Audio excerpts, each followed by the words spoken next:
So for me, this has been a sort of delicate learning between balancing Western medicine and holistic medicine. After the resection, I could breathe. I had 2 great years of breathing. And I had gained a considerable amount of weight in the years leading up to figuring out what was wrong and what to do about it. Emotional weight, physical weight.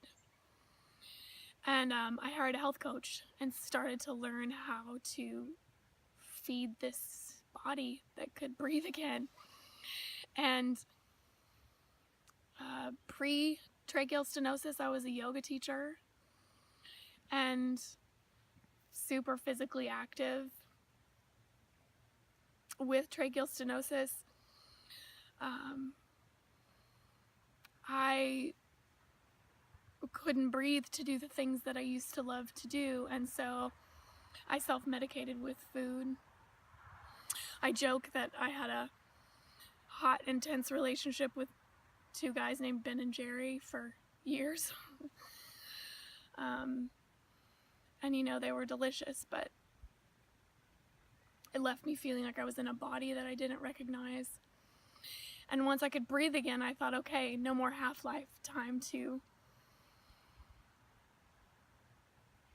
live the life I've wanted. So health coaching led to me becoming a health coach and helping others along the way. I actually just went to school to learn for myself. And once in school, they encouraged me to see clients in practice. And I loved it so much, I just never stopped. And that has transformed and transitioned into the work I do now, which has also come out of this journey. So there's a lot in my life that I owe thanks to this Zen master that has been this scar tissue in my trachea. I met an incredible man, and we had a fast and furious, exciting dating relationship, and thanks to scar tissue and to a failed attempt at resection. The first time I went in for resection, it wasn't a go. There was swelling in the airway, and the tissue was very friable, which, you know, think wet tissue paper, it just won't hold when you stitch it back together. And I came home devastated, and that was in December of 2007. I mean, devastated as one could be, because I thought, this is it, I'm getting my life back. And I got sent home. And over the next couple weeks, we looked at each other and we were like, what are we doing? What are we waiting for? Planning a big wedding sometime in the future, let's just do it. And so we called our families and said, would you come to Las Vegas with us so we can get married? And they did, and we did, and we would never have done that without this impetus to live the life that we want to live. And so I'm very grateful for what it has taught me. So my message to anyone negotiating any kind of sickness, dis-ease in your body is find out what you need and passionately pursue it. For me, it's been a mix of getting help from Western medicine through surgery and dilation procedures,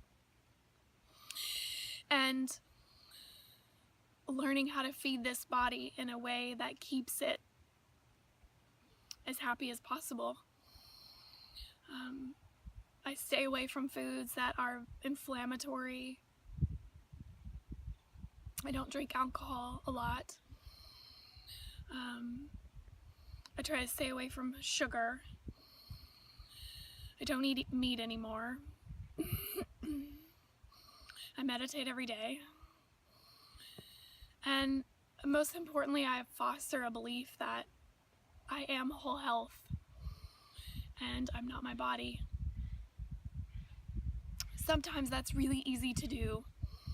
Sometimes it feels like a all exclamation points vibrant truth that I want to scream from the rooftops. I am perfect health. And sometimes it feels like the furthest thing from the truth. Sometimes I feel trapped in a body that is gasping for air. And I just roll with it. And whatever your thing is, you may not have this trachea thing. Whatever this thing is, it will be your teacher. And you'll learn how to negotiate it in the ways that feel best for you. Find your people. Somewhere there's somebody else who's dealt with something like you're going through. Lean on them, ask questions. As many questions as you need to. And most of all, live the life that you want to live right now. Don't wait for the day you can breathe or the day when this thing isn't in your body. That day may come, I hope it does, and that day may not come, and that's okay too. You're perfect health. I'm perfect health. This is our human experience, and we're just gonna keep negotiating it the best way that we possibly can. Be well. Thank you for listening. I love you.